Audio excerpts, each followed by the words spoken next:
In this video, I want to put forward the idea that the concept of God doesn't adequately resolve the challenge of nihilism. And for what it's worth, I do tend to believe in nihilism.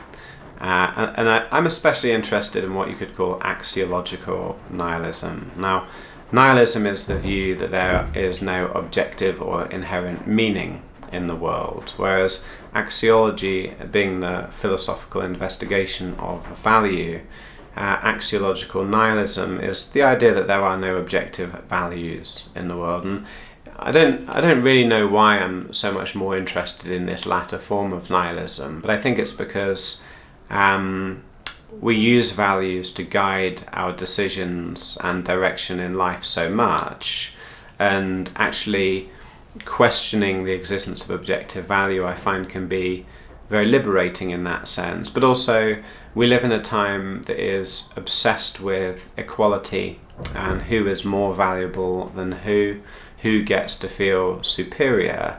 And I feel like axiological nihilism is actually an antidote to that, and an antidote that is based in reality, because it does seem to me quite obvious that our values are artificial. They are constructed through social interactions. They're not givens, they're not facts about the world. Gold isn't really more valuable than rock until we start creating various social constructs around it and we're taught otherwise. So nihilism at the moment seems to be the philosophy most demonized by some conservative critics.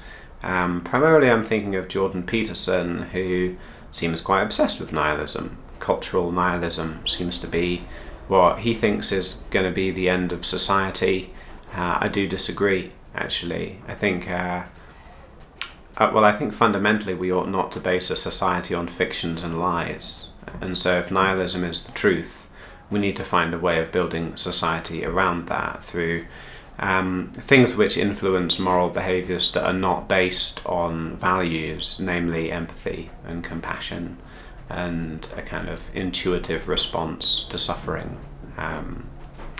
But anyway, it is often said by such thinkers that religion and God, Christian God, are going to save us from nihilism, that it's an antidote to the problems created by nihilism. And I want to just point out how unreasonable a position that actually is, because first of all, axiological nihilism doesn't necessarily mean that things are worthless. I know I just said it means things have no objective value, okay. But I feel that there's a kind of next step to it, whereby the whole concept of value and evaluation becomes so redundant that you just don't see the world through that lens anymore, of like some things having value, some things being worthless. Actually, axiological nihilism doesn't mean that everything has a value of zero. It means the whole concept of value is just completely illogical. It's like going around and every person you meet, you think, oh, they're not a ghost. Like, it's just not, you're kind of still evaluating things through a kind of fairy tale lens of nonsense and fiction. And in this case, the fiction is value.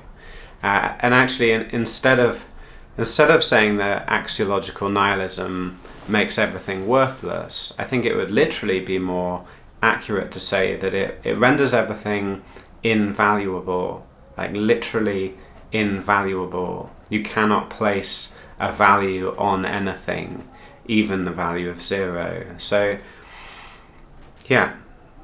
But what I wanted to say also is that you might think that nihilism and God are the complete opposites, because if you have this idea of axiological nihilism where everything has zero value, and this idea of God where actually, because God is omnipresent and God is within all things and all things are within God, that means that everything is sacred. Everything has infinite value because it is this sacred, spiritual, glorious God stuff. Okay, let's say that's true, right? actually that creates the exact same problems of axiological nihilism in practical terms, because it means that everything has equal value, which is, I think, actually what people like Jordan Peterson have a problem with, because it leaves us in a very uncomfortable position whereby there's no moral compass, actually. If everything is God and everything is the will of God, then unfortunately that means that the rapist is as much God as the rape victim, and that the act of rape is as much the will of God as the act of non-rape, because it's all God, and it can't be anything other than God, and it must all there be absolutely perfect. The empty vacuum of space is as much God as Earth. It's all God and therefore all equal. And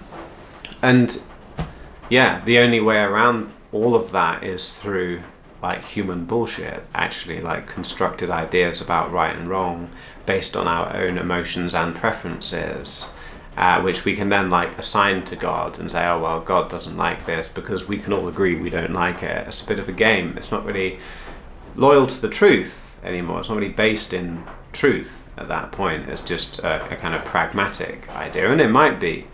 It might have its pragmatic values. But I think nihilism also does have its pragmatic values. Not least of all, it does vouchsafe equality, because without objective values, in a world in which everyone is rendered invaluable, there can be no superior and inferior.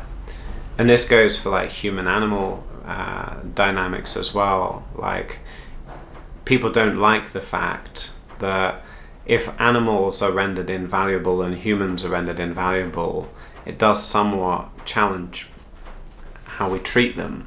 But we want to treat them like shit and think, oh, we're best. We're the best. It's fine for me to kill a cockroach. I don't have to feel different.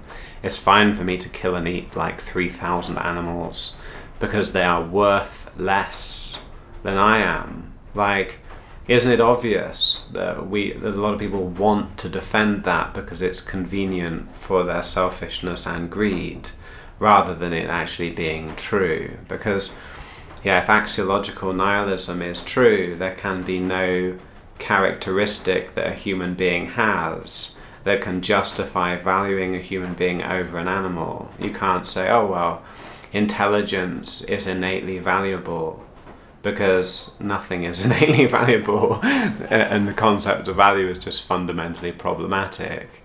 A stupid person is just as invaluable as a highly intelligent person. But highly intelligent people don't like that idea because they want to feel superior, and humans want to feel superior to animals. And so, yeah, nihilism is very threatening to a lot of people's egos, I think. They don't really like the idea that they're equal to all of the people they hate. None of us do, It's a difficult thing to accept that, as much as I don't like paedophiles, or as much as I don't like, I don't know, Nazis or whatever it is, they are my equals. They have an equal value to myself, an unknowable, invaluable value or valuelessness, Maybe I just contradicted myself there. I suppose that's another thing worth discussing, though, when it comes to axiology as well. It's like, not just whether objective value exists or not, but whether we can know it, actually. Like, perhaps there is a God, and he values some things more than others. But how am I to know whether God values rocks more than gold, or silver more than gold, And therefore we have to kind of act in that space of unknowing as to the potential objective value of things. Maybe things do have objective value, but I can't know it. I mean, I can't really imagine what the word value even means as an object in the world, to be honest with you. But anyway, rant over. I just don't think that the concept of God actually solves the problem of nihilism, is the take-home message of this video. I hope that made sense. I'd love to hear your thoughts on it. Thank you so much for listening, and I hope you have a nice rest of your day. Thank you.